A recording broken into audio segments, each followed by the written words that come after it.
시편 23편을 시리즈 설교를 준비하면서 양에 대한 습성이나 특성을 많이 공부하고 있습니다. 양은 겁이 많은 동물이라고 하네요. 특별히 물을 두려워한다고 그럽니다. 근데 생각해 보니까 그 말이 맞는 것 같아요. 제가 옛날이죠. 남한강변에서 목회를 했어요. 그 남한강변에서 10년 동안 살았는데 한국에는 1년에 한 번씩 장마비가 오지 않습니까? 장마비가 쏟아지면 남한강의 물 수위가 자꾸 이렇게 높아집니다.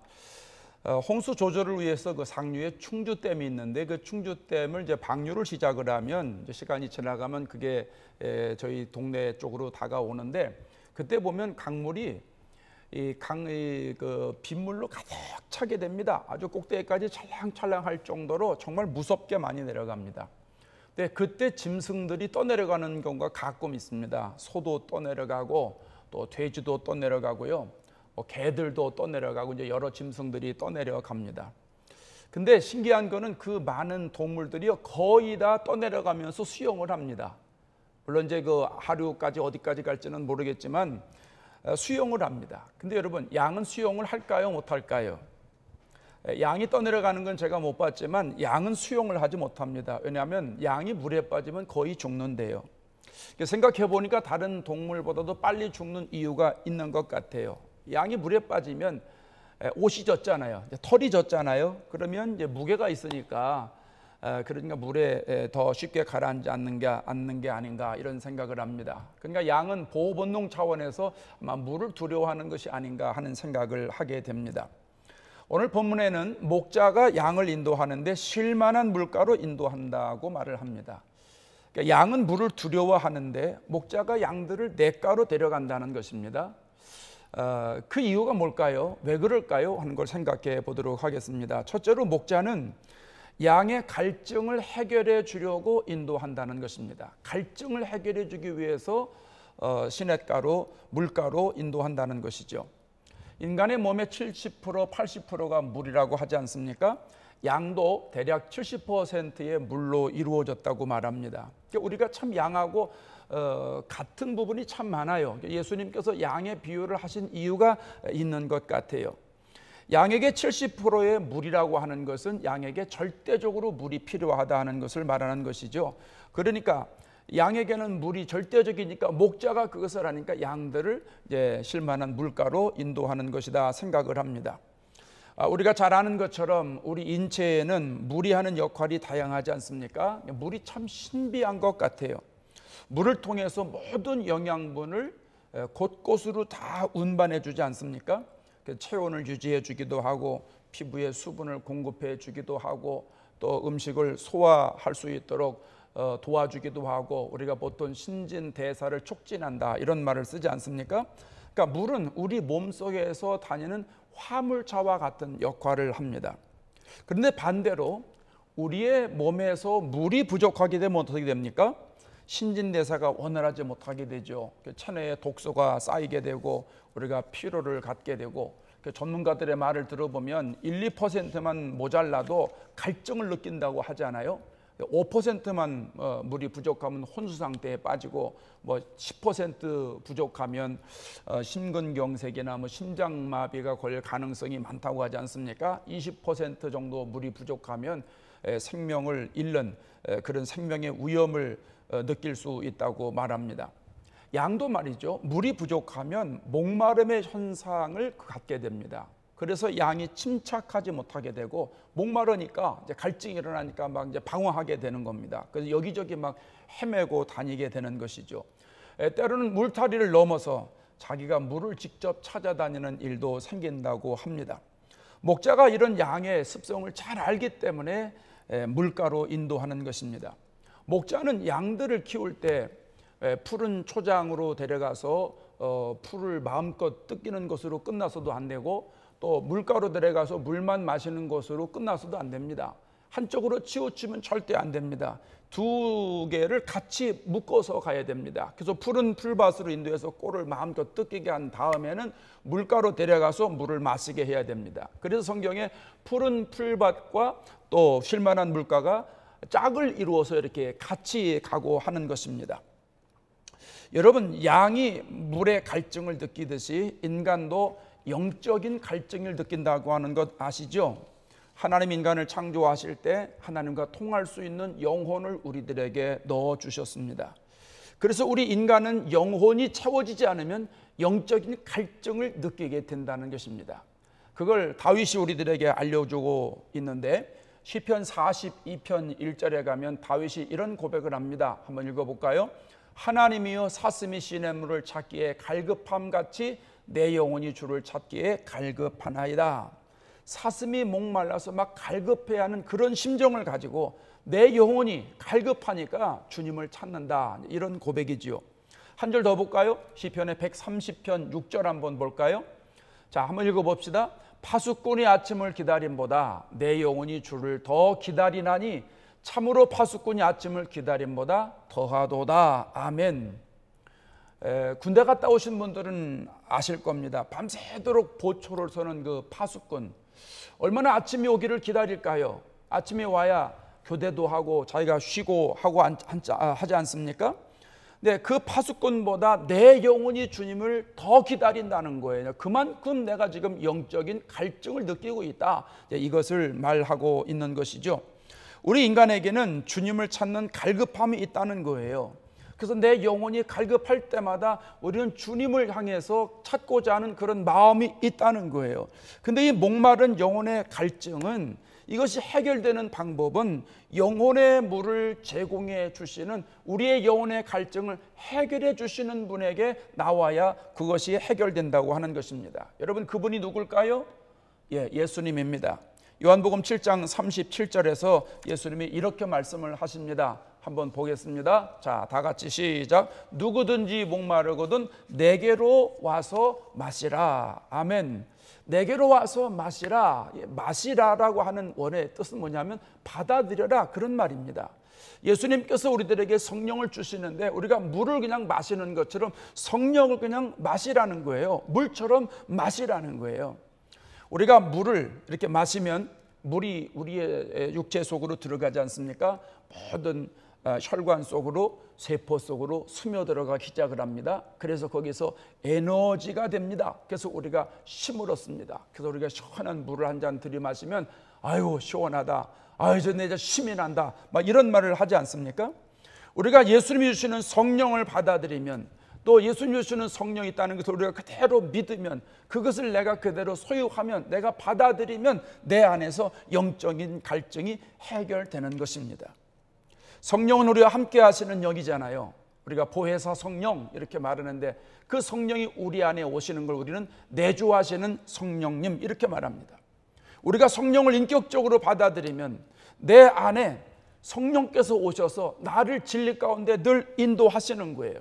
그러니까 성령이 내 안에 계시면서 나와 인격적인 관계를 맺으시면서 나에게 모든 걸 가르쳐 주시는 거예요. 그리고 예수님이 하신 말씀을 생각나게 해 주시는 거예요. 그 성령이 나에게 이렇게 함께 하심으로 인해서 나의 영적인 갈증을 해결해 주신다는 거예요. 여러분 보세요. 성령이 거룩한 영이잖아요. 그래서 우리가 성령, 하나님 이렇게 말하지 않습니까? 그럼 거룩하신 그 하나님의 영이 내 안에 들어오세요. 그럼 내 안에 들어오셔도 어떻게 하시겠어요? 구석구석에 도사리군 악하고 부패한 내 모든 부패성들을 전부 다 깨끗하고 정결하게 씻어주시지 않겠습니까? 온갖 죄의 오물들을 다 밀어내십니다. 그래서 죄와 사망과 부패한 욕망이 지배하는 이 내면 세계, 보이지 않는 이 내면 세계 주님께서 다 평정하시고 왕으로 자리하고 계시는 거예요. 자, 그러면 주님이 내 안에 오셔서 내 심령을 정결하게 하셨습니다. 깨끗하게 하셨습니다. 무슨 얘기입니까? 영적인 갈증이 해결됐다는 얘기죠. 그렇다면 내가 이제 성령의 충만함으로 살아가게 됩니다. 성령에 이끌려서 신앙생활하게 됩니다. 내 인생이 달라지는 거예요. 내 인생의 영적인 꽃길이 열려지는 거예요. 우리가 보통 시온의 대로가 활짝 열렸다 이렇게 말하고 있지 않습니까? 여러분, 예수님은 양과 같은 우리를 쉴만한 물가로 인도하시는 분입니다. 인간의 영적인 갈증을 해결해 주시는 분이 바로 예수님입니다. 목자이신 예수님의 인도를 받으시면 주님이 주시는 모든 은혜를 우리가 공급받을 수 있습니다. 그래서 말씀을 받아들이면 영적인 충만함을 누리게 되는 것입니다. 영적인 갈증이 단번에 해결되는 것입니다. 이 놀라운 축복을 다 받아 누리는 저와 여러분 되시기를 바랍니다. 두 번째로 목자는 깨끗한 물을 먹이기 위해서 양들을 인도합니다. 깨끗한 물을 먹이기 위해서 인도합니다. 양이 갈증을 느낄 때는 침착하지 못하다고 말씀을 드렸잖아요. 그래서 이 마실 만한 물을 찾지 못하면 양이 이제는 그때부터는 막 조급해지니까 아무 물이나 이제 막 먹으려고 합니다. 그러다 보면 때로는 세균이 있는 물, 기생충이 득실거리는 물, 오염된 물, 더러운 물을 이제 섭취할 때가 있지요. 그래서 때로는 그것을 인해서 질병을 갖게 되고 그 질병으로 인해서 죽기까지 하는 이런 경우가 있다고 합니다. 일반적으로 양들이 물을 얻는 방법이 세 가지인데요. 하나는 풀잎에 맺힌 이슬을 통해서 물을 얻는 방법이 있고, 또 하나는 우물가에 가서 그 우물을 통해서 물을 얻는 방법이 있고, 또 하나는 시냇가에 흐르는 물을 통해서 이제 물을 얻는 방법이 있다고 합니다. 제가 이번에 양을 공부하면서 알았는데, 양은요 습관적으로 아침에 동트기 전에 먹이를 찾아 나선다고 그럽니다. 왜냐하면 이른 새벽에 이제 이슬이 내리지 않습니까? 그러면 그 이슬이 초목에 이렇게 막 젖어 있잖아요. 그 이슬에 젖어 있는 풀을 통해서 수분을 공급한대요. 근데 우리 생각에는 그게 뭐 얼마나 되겠나 싶지만 그것이 상당한 양이랍니다. 그래서 그것을 통해서 수분을 충분히 물을 공급받는다는 거예요. 또 양은 우물을 통해서도 물을 공급받습니다. 우물, 그럼 이제 성경에 또 샘물이라고는 표현이 있는데 이제 똑같은 표현이라고 우리가 생각을 하면 됩니다.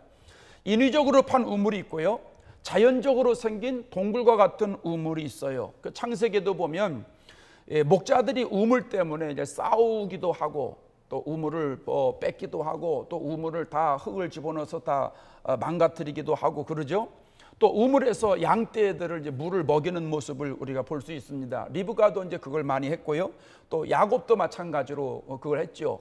우물 어귀에서 이제 돌을 옮기고 물을 떠서 양들에게 먹이고 다 끝나면 이제 우물가에 돌을 덮고 이런 표현들이 나오는데, 깨끗한 물을 먹이기 위해서 이제 그렇게 하지 않았나 생각을 합니다. 또 시냇물을 통해서 양들이 이제 수분을 공급받는다는 것이죠. 시냇물은 산에서 흘러내오는 물을 말하는데 보통 계곡물이다, 우리가 이렇게 생각하면 될 것 같습니다. 오늘 본문에서 말씀하시는 쉴만한 물가는 이 세 가지 것을 전부 포함하는데, 특별히 제가 생각해 보니까 세 번째 이 시냇물에도 무게를 두는 것 같습니다. 왜냐하면 쉴만한 물가라고 우리 성경에 번역이 되어 있는데, 히브리 성경에는, 원어 성경에는 움직이지 않는 물이라고 하는 의미가 있습니다. 움직이지 않는 물. 근데 시냇물은 움직이잖아요. 시냇물은 위에서 아래로 계속 흘러내리지 않습니까? 그런데 목자는 움직이지 않는 물로 인도한다는 거예요. 여러분, 이게 무슨 말이냐 하면 이런 거예요. 양은 물을 두려워한다고 그랬잖아요. 그럼 흘러가는 물을 보면 양들은 공포심을 느낄 거 아니겠어요? 근데 목자는 그 흘러가는 물을 양들에게 마시게 해야 됩니다. 그러니까 목자가 돌멩이 같은 걸 여러 개를 갖다가 놓는 거예요. 그러면 흘러오던 물들이 돌멩이에 부딪힐 거 아니겠어요? 그럼 어느 순간 동안은 물이 이제 내려가지 않죠. 잠시 멈추게 되지 않습니까? 그러면 이제 양들이 그때에 이 가장자리에 와가지고 물을 마시게 되는 거예요. 그러니까 목자가 안전하게 양들에게 물을 먹인다고 하는 것입니다. 여러분, 목자이신 예수님은 우리를 안전하게 깨끗한 물을 우리들에게 공급해 주시는 분입니다. 예수님은 맑고 깊고 오염되지 않은 물이 어디 계신지를 잘 아시는 분이고, 그 물을 우리들에게 주시기 위해서 이 땅에 오셨습니다. 그리고 우리들에게 이렇게 말씀을 합니다. 요한복음 4장 14절 한번 보실까요? 요한복음 4장 14절 읽어봅시다. 내가 주는 물을 마시는 자는 영원히 목마르지 아니하리니 내가 주는 물은 그 속에서 영생하도록 솟아나는 샘물이 되리라. 예수님이 주시는 물은 그냥 깨끗할 정도가 아닙니다. 영원히 목마르지 않는 물입니다. 이 물은 사람의 노력으로 얻을 수 있는 게 아니고요, 마켓에 가서 돈을 지불해서 얻을 수 있는 게 아니고요, 이 물은 이 땅에서 나오는 물이 아니에요. 하늘에서 주시는 물이에요. 하나님이 주시는 물이에요. 그래서 이 물을 마시려면 예수님께 나와야 됩니다. 예수님을 영접해야 됩니다. 예수님을 목자로 삼아야 됩니다. 그래서 예수님을 내 삶의 주인으로 받아들이면 예수님이 그 사람 속에 들어가셔서 영원한 샘물이 되시는 거예요. 그래서 예수님으로 인해서 예수님을 우리가 받아들이면 내 영혼의 갈증이 완전히 해결되는 거예요. 예수님이 그러셨잖아요. 내가 주는 것은 세상이 주는 것 같지 않다. 예수님이 주시는 물은 세상이 주는 물과는 차원이 다른 물입니다. 다시 말하면 이 영적인 갈증은 영적인 것으로 우리 안에서 해결된다는 말씀입니다. 여러분 한번 보세요. 우리가 운동을 하잖아요. 운동을 하면 땀을 흘리잖아요. 그럼 갈증을 느끼게 되죠. 육체가 목말라 해요. 여러분 이때 뭘 마셔야 시원합니까? 소다 같은 거 마시는 경우가 가끔 있어요. 커피, 콜라. 그거로 해결이 안 됩니다. 육체가 갈증을 느낄 때에는 물을 마셔야 됩니다. 미네랄이 풍부하게 들어있는 물일수록 더 좋지요. 생수면 더 좋고요. 요즘은 스포츠 드링크를 마시기도 합니다. 이온 음료, 몸에 이제 빨리 흡수되는 그런 작용을 하지 않습니까? 영혼의 갈증은 영적으로 풀어야 됩니다. 그런데요, 가만히 보면 사람들이 영혼의 갈증을 육체적으로 풀으려고 그럽니다. 영혼의 갈증을 이성적으로 풀으려고 그럽니다. 그래서 어떤 사람들은 학문을 많이 배우고 익히면 지성을 만족시켜 가지고 영혼의 갈증이 해결되는 줄로 알고 있어요. 어떤 사람들은 음악이나 문화 같은 미술 같은 예술을 통해서 이 심령의 열망을 다 채우려고 하기도 합니다. 또 어떤 사람들은 친교 활동을 통해서, 취미 활동을 통해서, 사회 활동을 통해서 내 속에 있는 내적인 갈증을 채우려고 합니다. 어떤 사람은 이제 돈으로 그걸 채우려고 하는 사람도 있는데요. 세상의 것으로 채우려고 할수록 채워지지 않습니다. 채우려고 할수록 갈증이 일어나고요. 채우려고 할수록 자기 의만 드러나게 된다는 것입니다. 사마리아 여인을 보세요. 남편이 5이나 있는 여인이에요. 말 그대로 5번 결혼하고 5번 이혼했다. 이래 생각해도 됩니다. 이 여인은 내적으로 외적으로 갈증이 있었다는 거예요. 채워지지 않는 여인이었다는 거예요. 근데 이 여인에게 예수님 말씀하시잖아요. 이 물을 마시는 사람, 야곱의 우물을 말하는 거예요. 이 세상의 우물을 마시는 사람, 이건 다시 목마를 거야. 다시 와서 또 마셔야 되지만 내가 주는 물을 마시는 사람은 영원히 목마르지 않을 것이다. 예수님이 놀라운 얘기를 합니다. 근데 이 말씀을 이 사마리아 여인이 귀담아 듣습니다. 그러면서 이 말씀을 들으면서 마음이 움직이는 거예요. 주님, 그런 물이 있어요? 그럼 그런 물을 저에게도 주세요. 다시는 이 우물 내가 떠오지 않을 수 있도록, 이 물에 다시 와서 물을 떠가는 일이 없도록 그 물을 나에게 주세요. 그리고선 예수님에게 요청을 하지요.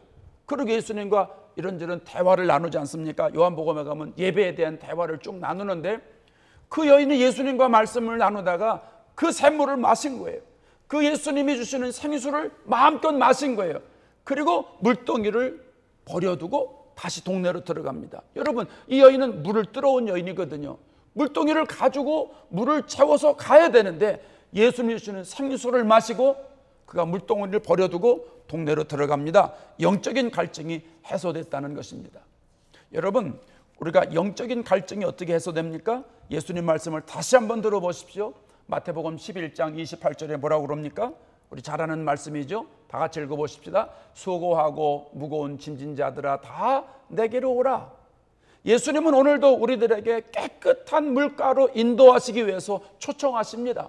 영혼의 갈증을 해결해 주시기 위해서 우리를 부르십니다. 영원히 목마르지 않는 생수를 주시기 위해서 우리를 부르시는 거예요. 예수님 앞에 나오는 사람들은 영혼의 갈증이 다 해결되는 것입니다. 저와 여러분이 예수님이 주시는 생수를 마시고 목마른 영혼이 만족하게 되는 축복을 누리기 바랍니다. 예수님을 내 목자로 삼으면 누구든지 이런 혜택과 축복을 누리게 되는 줄로 믿습니다. 마지막 세 번째는 목자는 흘러 넘치는 물을 주려고 양들을 인도합니다. 양들이 수분을 공급받는 방법이 3가지라고 말씀을 드렸잖아요. 기억하시겠어요? 근데 이 3가지 중에 가장 신선하고 가장 깨끗한 물을 어디서 얻을까요? 어떤 방법으로 얻을까요? 보통 우리는 샘물이라고 생각할 수 있는데 전문가들의 말을 들어보면, 양을 키워본 사람들의 말을 들어보면 풀잎에 맺힌 이슬을 먹는 것이 가장 깨끗한 물이라고 말합니다. 매일 아침에 하늘에서 이슬이 이렇게 내려서 모든 풀밭에 다 묻어 있지 않습니까? 그러면요, 매일 아침마다 그 이슬이 맺힌 풀을 뜯어 먹기만 하면 다른 물을 마시지 않아도 몇 달을 견딜 수 있다는 거예요. 아침마다 이슬 맺힌 풀을 뜯어 먹기만 하면 더 이상 갈증을 느끼지 않는다는 거예요. 무슨 말이냐 하면 아침마다 뜯어 먹는 그 풀잎에 자기의 흘러 넘치는 삶이 계속된다는 얘기입니다. 그래서 부지런한 목자들은 양들이 일찍 나가서 그 이슬 맺힌 풀을 듬뿍 뜯어 먹을 수 있도록 배려를 한다는 것이죠. 그래서 양들은 거기 아침에 가서 그 풀을 뜯어 먹고 이제 배가 부르면 아침에 또 이제 해가 떠오를 거 아니겠어요? 그때쯤 되면 이제 시원한 그늘에 가서 되새김질을 한다는 거예요. 그러면서 계속 쉰다는 거예요. 그러니까 목자의 기쁨이 거기에서도 나오는 것을 우리가 알 수 있습니다. 여러분, 예수님은 우리에게 흘러 넘치는 물을 주려고 우리를 물가로 인도하시는 분입니다. 요한복음 7장에 가면 예수님이 이런 말씀을 하십니다. 37절 38절인데 우리 다 같이 한번 읽어보겠습니다. 예수께서 서서 외쳐 이르시되 누구든지 목마르거든 내게로 와서 마시라. 나를 믿는 자는 성경의 이름과 같이 그 배에서 생수의 강이 흘러나오리라 하시니, 나를 믿는 자는, 예수님을 목자로 삼는 사람은 이런 말이죠. 여호와는 나의 목자시니, 이렇게 고백하는 사람은 이런 뜻이죠. 그 배에서 생수의 강이 흘러나온다고 말씀합니다. 그 배는 우리 배를 말합니다. 이 배에서, 왜 배입니까? 물을 마시면 물이 배로 들어가지 않습니까? 그러니까 이 배에서부터 예수님의 생명이 내 안에 들어와서 내 배에서부터, 이런 말입니다. 그럼 내 배에서부터 생수의 강이 흘러난다는 거예요. 여러분, 생수의 웅덩이가 아니에요. 생수의 시냇가가 아니에요. 생수의 계곡이 아니에요. 생수의 강이라는 거예요. 생수가 강물처럼 내 배에서부터 흘러나온다는 거예요. 여러분, 이건 놀라운 일입니다. 내가 예수님을 목자로 삼고 다니는 것밖에 없는데, 예수님 말씀을 듣고 그 예수님 말씀을 순종하려고 애쓰는 것밖에 없는데, 예수님은 영원히 목마르지 않는 생수를 나에게 주시는 거예요. 그래서 내 영혼의 만족을 누리게 하시는 거예요. 더 나아가서 나에게서 예수님 주시는 생수의 강이 흐르게 하시는 거예요. 여러분, 이게 기가 막힌 말씀 아닙니까? 얼마나 놀라운 말씀인지 모릅니다. 저는 설교를 준비하면서 성령께서 이런 생각을 주셨어요.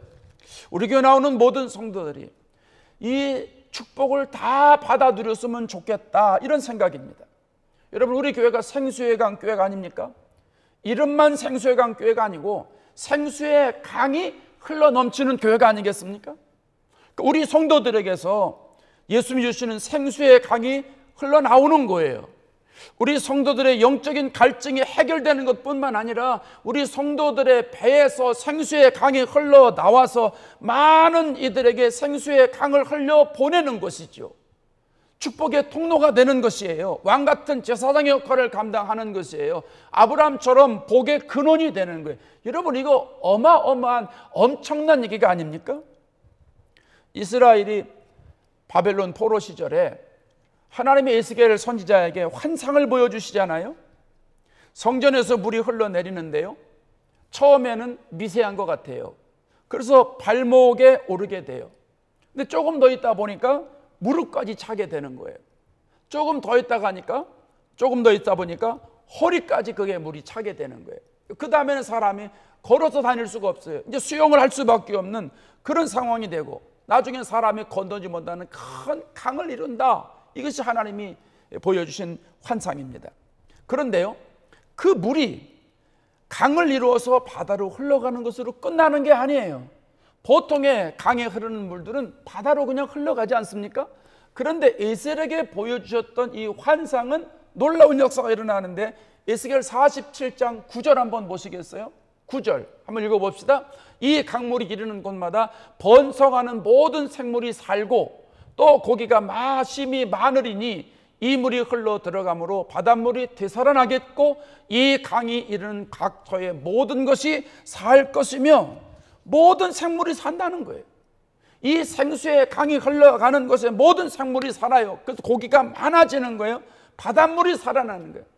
모든 것들이, 이 생수의 강물이 닿는 곳에 모든 것들이 다 살아나는 회복의 역사가 이루어진다는 거예요. 그뿐이 아닙니다. 12절에 가면 강가에 심겨져 있는, 좌우에 심겨져 있는 과실 나무에 전부 열매가 맺어지는 거예요. 이파리가 시들지 않는 거예요. 그리고 열매가 한두 번으로 끝나는 게 아니고요, 달마다 새로운 열매를 맺는 거예요. 그래서 사람들이 그 열매를 먹게 되고요, 또 그 잎사귀는 약의 재료로 사용한다는 거예요. 여러분, 그림을 그려보세요. 우리 교회에서 흘러내리는 성령의 물줄기가 강물이 됩니다. 처음엔 미세한 게 되겠죠. 발목에까지 차게 되고 무릎에 차게 되고 나중에는 허리까지 차게 돼요. 그 다음에는 강물이 되는 거예요. 이게 흘러가요. 그래서 우리 성도들을 다 적셔요.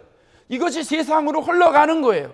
그래서 영적인 갈증을 느끼는 사람들이 다 해결받는 거예요.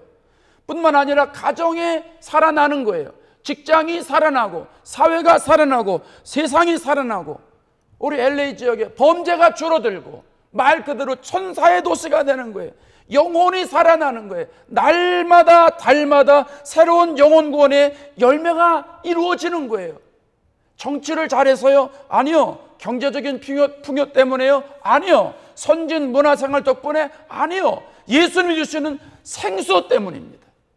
예수님이 주시는 생수 때문에, 여호와를 목자로 삼은 사람들에게 흐르게 하시는 그 생수의 강 때문에, 주님이 우리들에게 부어주시는 생수의 강물 때문에 이 놀라운 일들이 일어나는 거예요.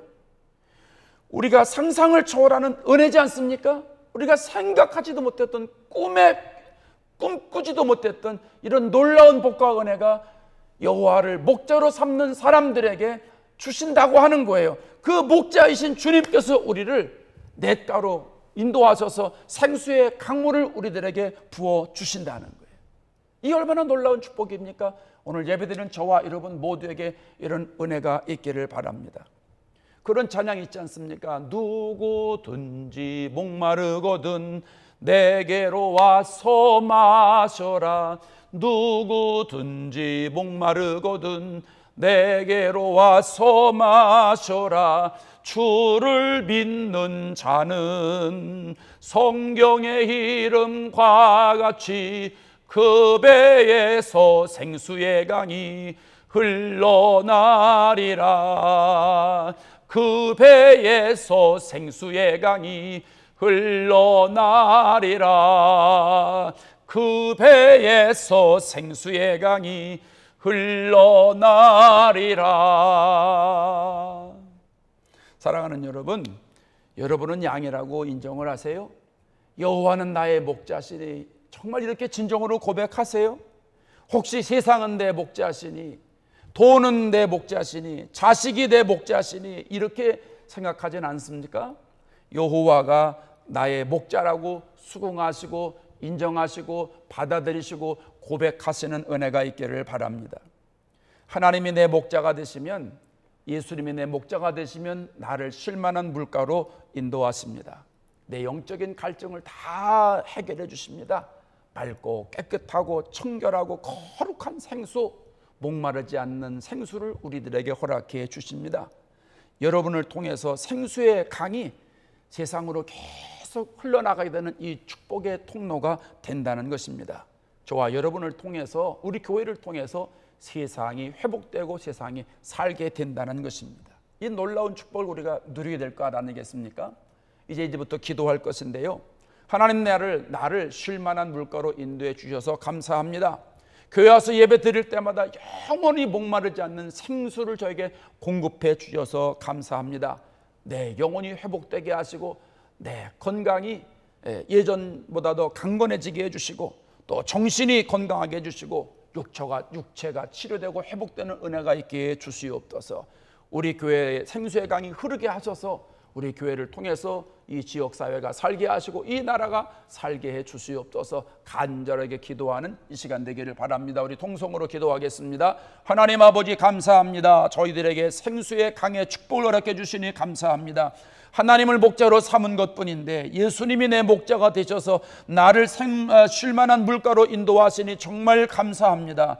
영원히 마르지 않는 귀한 생수를 저희들에게 허락해 주심으로 우리의 영원히 사는 축복을 누리게 되었습니다. 하나님, 우리를 통하여 세상이 살게 하시고 우리 교회를 통하여 생수의 강물이 흘러 넘치게 하셔서 그 생수의 강물의 소식을 듣는 사람마다 영혼의 갈증이 해결되게 하시고 그의 심령이 살게 하시고 예수님을 목자로 삼는 이 놀라운 축복의 역사가 일어나게 하여 주시옵소서. 예수님을 믿는 모든 사람들을 통하여 이 사회가 살게 하시고 하나님께 영광이 되도록 인도해 주시옵소서. 하나님 아버지 감사합니다. 저희들에게 이 귀한 말씀을 주셔서 우리가 영원한 생수를 얻게 하시니 감사합니다. 나의 목자 되시는 주님, 나를 쉴만한 인도하시는 주님, 우리가 영원히 목마르는 생수를 마시게 되었습니다. 이 생수의 기쁨을 가지고 날마다 승리하며 살아가도록 인도해 주시옵소서. 예수님의 이름으로 기도합니다. 아멘.